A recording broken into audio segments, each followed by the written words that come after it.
Okay mga Kwerski, so welcome back to my page YouTube channel So meron tayo dito customer from Honda Click 150 So mga Kwerski, ang problema na to, may maingay yung makina. Ayan. Napakaingay ng makina. Ngayon, ano ba problema dyan? So mga Kwerski, huwag tayo kagad uhusga kung ano ba yung maingay And then nakita ko sa kanyang parameter. So harap natin camera. So, ito yung kanyang parameter mga Kwerski, Ang RPM niya ay 1.3. Napakababa. Dapat tugma ang RPM niya. And then ang kanyang, syempre pag mababa RPM, magloloko-loko na po yan. Pag mababa ang RPM ng mga FI natin mga Kwerski, malakas po sa gasolina yan. O maganda ang sunog ng gasolina.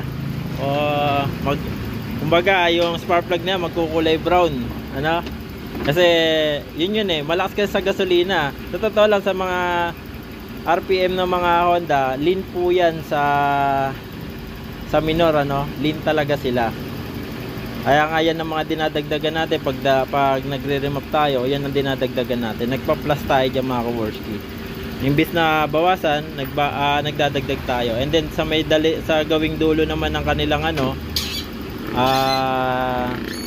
mapa, binabawasan naman natin kasi rich naman siya pagdating sa dulo o pag naka full rev yung ating throttle So mga Kwerski, pagka kami gumagawa rito full maintenance, tino-troubleshoot muna natin yan. So babaklasin muna natin to, papakonfirm natin sa may-ari kung ano ba problema.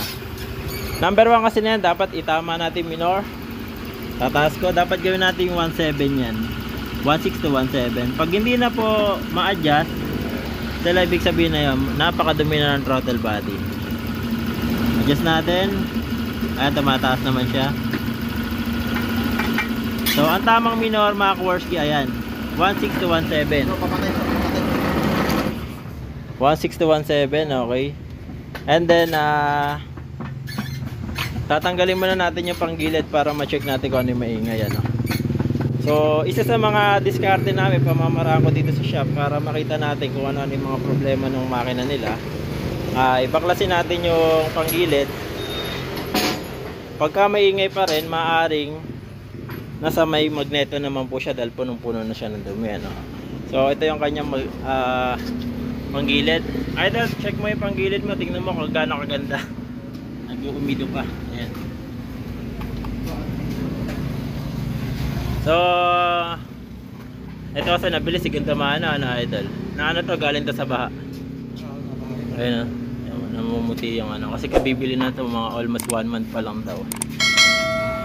Okay. So baklasin mo natin pang gilid. Check natin kung saan nanggagaling yung noising. Minsan kasi sa may CVT lang yan Alright. Okay, so mga Kwerski, isa sa mga maingay. So bago natin paandar isa to. Ayan palog natin. Ayan, may ingay siya. Mga Kwerski, pag mag-check tayo ng noising sa makina, check nyo to. Kailangan wala siyang kalog pag kinalog natin. Pag may kalog, noising po yun. Okay, check natin bola. Ano natin kalagayan.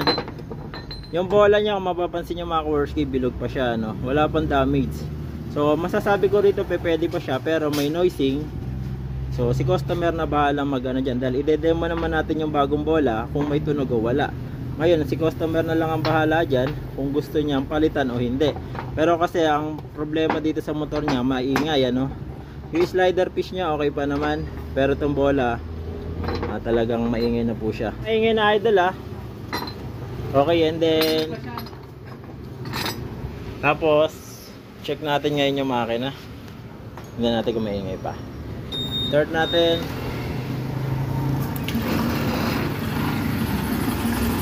Ayan ang tunog.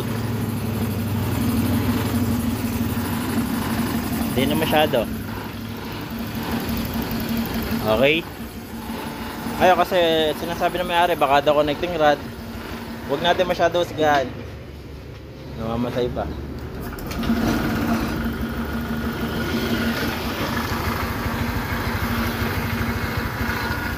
So ayan yung ingay. Maingay pa rin siya. Kasi ma-vibrate. Tama natin yung RPM. Parang bumaba pa RPM mula nung binaklas natin yung TBT.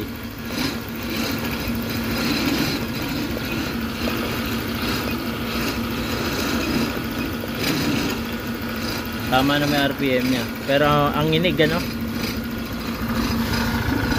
Kasi nakapatong kasi sa ano natin eh.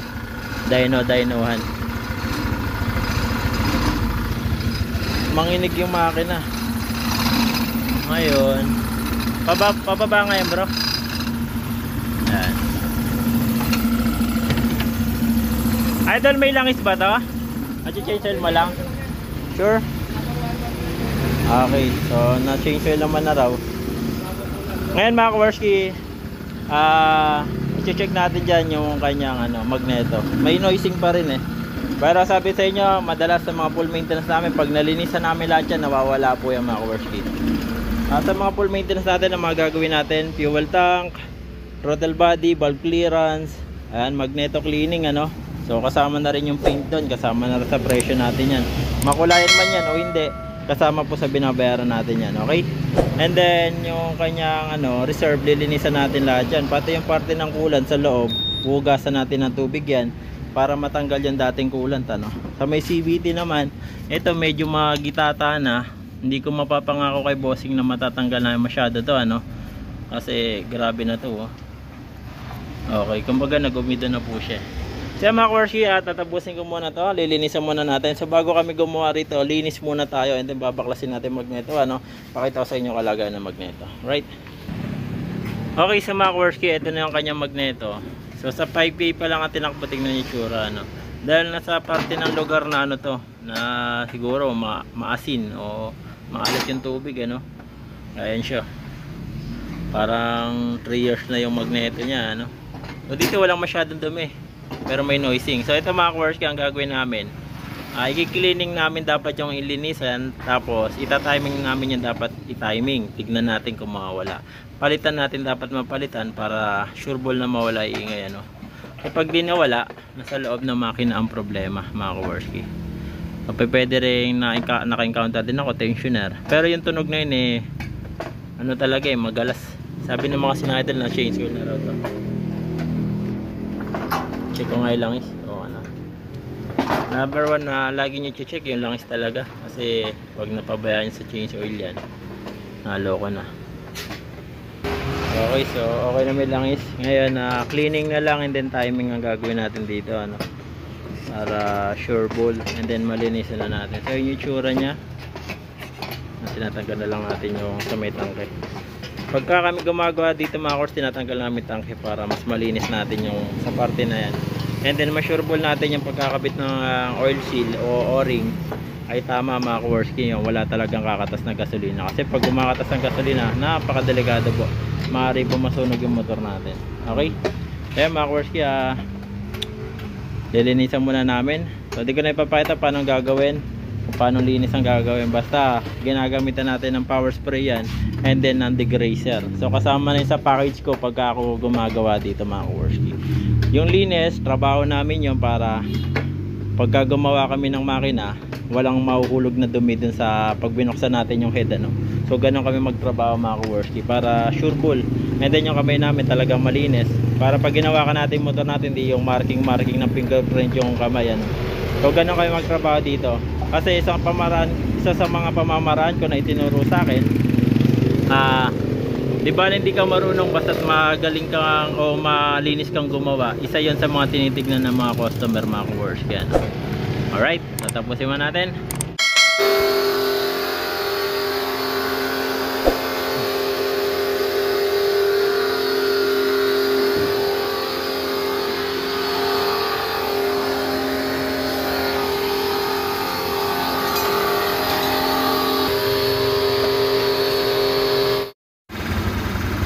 Okay mga Kawarski, so ito na yung Honda Click 150 ano. Ang problema, maingay yung makina.